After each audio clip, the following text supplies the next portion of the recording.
जी business के managing editor Anil Singhvi ने RBI governor Shaktikanta दास से एक्सक्लूसिव बातचीत की है। इस बातचीत में आरबीआई गवर्नर ने बैंक, बाजार और इकोनॉमी तमाम मोर्चों पर बात की, तमाम मोर्चों पर चर्चा की। बैंकों के मोर्चे पर आरबीआई गवर्नर का कहना है कि बैंकों के बिजनेस मॉडल और लोन बुक पर आरबीआई की नजर है। आरबीआई डिपॉजिटर्स का हित देखकर ही फैसला लेता है। आइए सुनते हैं इस सुपर एक्सक्लूसिव इंटरव्यू का एक छोटा सा हिस्सा।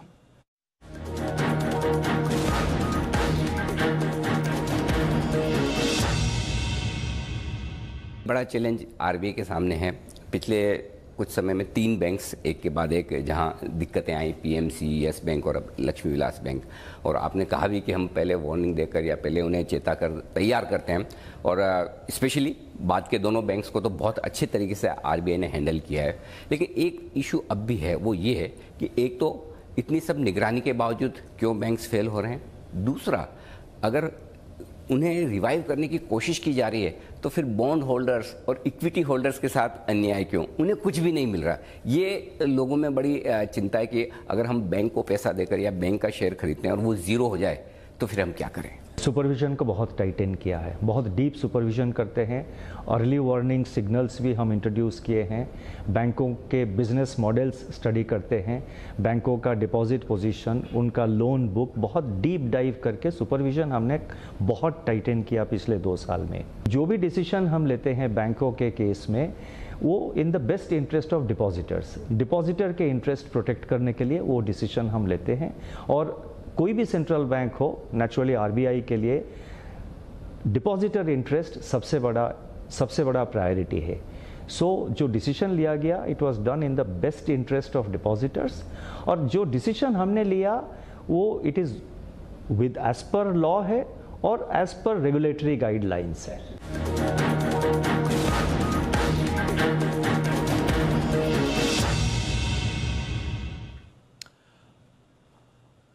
और विदेशी निवेश के दम पर बाजार में आई तेजी पर आरबीआई की नजर है। जी बिजनेस के मैनेजिंग एडिटर अनिल सिंघवी से खास बातचीत में आरबीआई के गवर्नर शक्तिकांता दास ने बताया कि एफआईआईज की निकासी की स्थिति का सामना करने को भी तैयार है।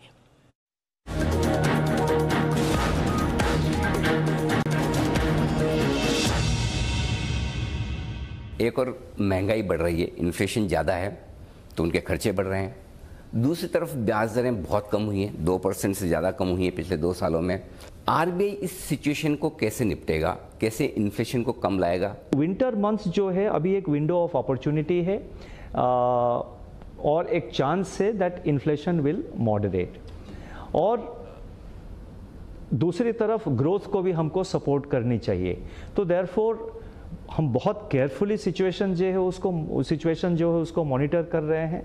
एमपीसी रेजोल्यूशन में ये कहा गया कि the MPC will remain very watchful. हम क्लोजली मॉनिटर कर रहे हैं और जो स्टेप्स जब भी ज़रूरत रहेगा वो स्टेप्स हम लेंगे जी। कोई प्रीमैच्योर रोल बैक नहीं होनी चाहिए, डिलेड रोल बैक भी नहीं होनी चाहिए। लिक्विडिटी पॉलिसी हो या इंटरेस्ट रेट हो, उसको आप जल्दबाजी करके उसको विथड्रॉ कर लेंगे तो फिर आपका ये जो 100 ईयर्स का जो सबसे बड़ा चैलेंज है कोविड, उसमें जो ग्रोथ अभी स्लो डाउन हुआ है और जो अभी धीरे धीरे रिवाइव हो रहा है, वो बिल्कुल उसमें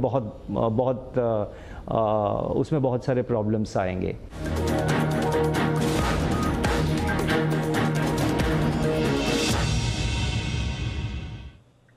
और जी बिजनेस के ऑपरेशन हफ्ता वसूली में हमने डिजिटल लोन देने वाले कई ऐसे ऐप्स का खुलासा किया था जो लोन वसूली के बहाने ग्राहकों को परेशान करते हैं। इन ऐप्स की इस मनमानी के खिलाफ आरबीआई की तरफ से क्या कदम उठाए जा रहे हैं, बता रहे हैं खुद आरबीआई गवर्नर।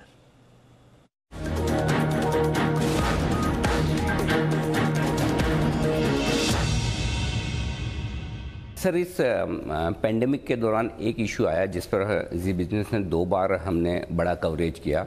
ऑपरेशन हफ्ता वसूली, जो डिजिटल लोन देने वाली जो ऐप्स हैं उनकी तरफ से कस्टमर्स को बड़ा परेशान करना, रिकवरी के लिए गलत तरीके।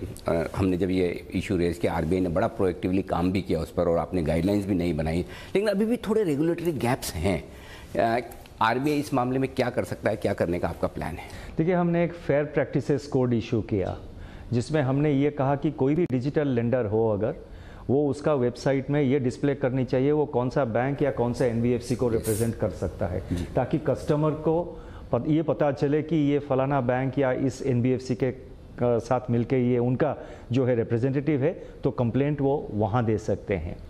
बैंकों को और एनबीएफसी को भी ये मैंडेट किया कि आप आपके जो वेबसाइट है उसमें आप डिस्प्ले करिए आपके कौन कौन डिजिटल लेंडिंग में आपके कौन कौन रिप्रेजेंटेटिव है, कौन कौन आपको रिप्रेजेंट करते हैं, ताकि लोगों को ये पता चले कि जो डिजिटल लेंडर है उसका प्रोफाइल पता चले और जब कोई प्रॉब्लम आता है कंप्लेंट भी वो दे सकते हैं। तो फेयर प्रैक्टिसेस कोड में हमने बहुत सारे गाइडलाइंस इशू किया है, वो जो कलेक्शन एजेंट्स जाते हैं उनके बिहेवियर के बारे में, और ये जो है इसे हमारा ध्यान में अभी भी है, उसमें हम और भी स्टडी उसको कर रहे हैं, उसको कैसा फर्दर उसको टाइटन किया जाए वो हमारा इट इज़ अंडर कंसिडरेशन।